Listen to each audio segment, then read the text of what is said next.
Halo, kali ini saya akan memberi info kenapa sih Anda sudah diet tapi tidak turun-turun.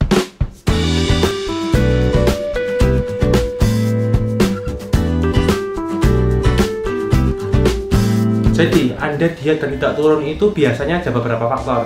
Misalkan karena pola makan Anda, yaitu Anda memakan, contoh nih, untuk beberapa orang itu misalkan dia beratnya 80 kilo, dia diet ke 75 kilo bisa turun, itu dia ganti nasi putihnya ganti nasi merah misalkan. Nah, setelah 75 kilo dia itu stuck, dia udah pakai nasi merah, makannya tuh seperti biasa tapi tidak turun, padahal dia masih pengen turun lagi. Misalkan dia pengen turun ke 70 kilo. Nah, bagaimana bisa itu bisa terjadi?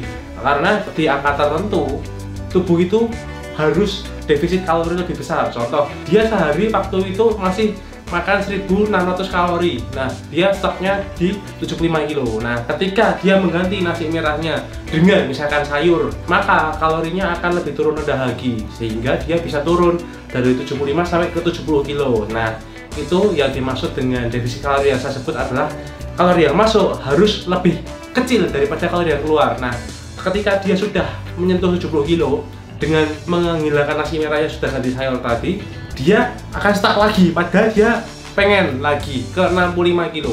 Gimana caranya?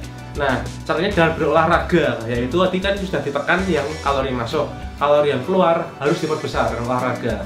Nah, kalau olahraganya apa? Terserah. Jadi apapun olahraganya itu bisa, jadi tidak masalah, yang penting Anda enjoy, suka. Karena ketika kalau Anda terpaksa, beda kalau sama Anda enjoy ya. Jadi lebih bisa survive, bisa continue terus.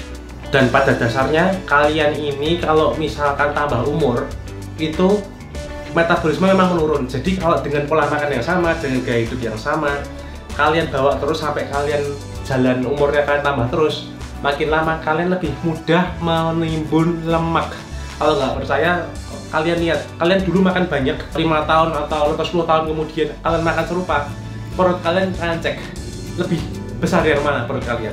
Pasti lebih besar yang nantinya ketika kalian sudah bertambah tua, karena metabolisme menurun. Berarti metabolisme itu gini, ibaratnya mesinnya itu biasanya pembakarannya itu besar atau boros bensin biasanya. Ketika tambah umur, metabolisme turun atau pembakarannya itu ikut turun. Jadi ketika makannya sama, banyak yang sisa. Jadi ceritanya sisa makanan yang tidak terpakai ini, kalori yang tidak terpakai jadi lemak. Makanya banyak penimbunan lemak karena metabolisme atau pembakarannya yang menurun karena umur. Oke, terus ada yang tanya, bagaimana cara ngecilin perut atau cara membentuk six pack? Nah, sebelum Anda, misalkan ada yang bilang harus sit up, harus latihan perutnya yang ini ya, perut atas, perut bawah, sebelum kalian menuju ke pembentukan six pack kayak gitu di bagian.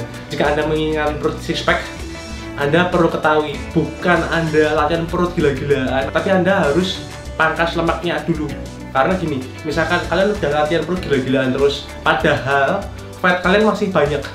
Sit up itu bukan membakar lemak, tapi dia cuma membentuk otot perut, di mana kalau misalkan masih ada lemaknya, itu otot six pack kalian nggak kelihatan, padahal sebenarnya udah jadi. Jadi ya, nah gimana caranya ngilangin lemaknya di perut?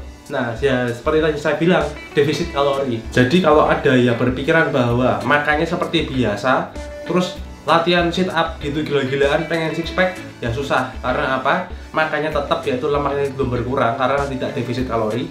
Latihan perut atau terbentuk tapi masih tertutup oleh lemak. Jadi six packnya tutupan ya kalau tetap tidak ada dietnya. Jadi harus seimbang. Latihan juga untuk membentuk otot six packnya dan pola makan. Nah, ketika kalian diet, kalian pengen bentuk six pack ini misalkan ya, posisinya kayak gitu. Yang terjadi apa?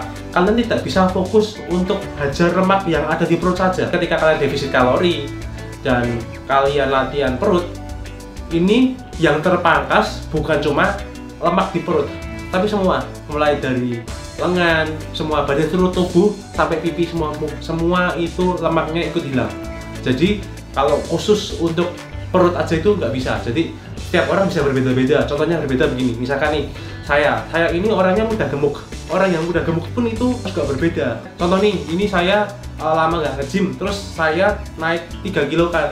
Nah, ketika saya naik 3 kilo, yang pertama muncul tuh biasanya saya pipi dulu, baru nanti kilo berikutnya itu di perut. Nah, bagi kalian yang defisit kalori dan ingin membentuk otot perut, jangan lupa kalian juga perlu protein ya. Jadi tidak cuman dietnya aja, tapi otot itu perlu protein. Ibaratnya kalau kalian bangun rumah tetap butuh batu baranya itu dari protein. Jadi kalau misalkan cuman kalian tidak ada batu batanya, tidak ada proteinnya, itu juga tidak terbentuk ya ototnya ya. Harus seimbang. Jangan cuma kayak dietnya terlalu ketat sekali tapi ternyata nutrisinya kurang. Itu malah tidak jadi nanti. Cuma jadinya kurus saja atau tidak terbentuk. Oke, untuk bagaimana pola makannya Anda bisa cek video saya sebelumnya ya di channel saya. Sekian video dari saya. Kalau ada pertanyaan langsung komen ya. Thank you for watching and see you in the next video.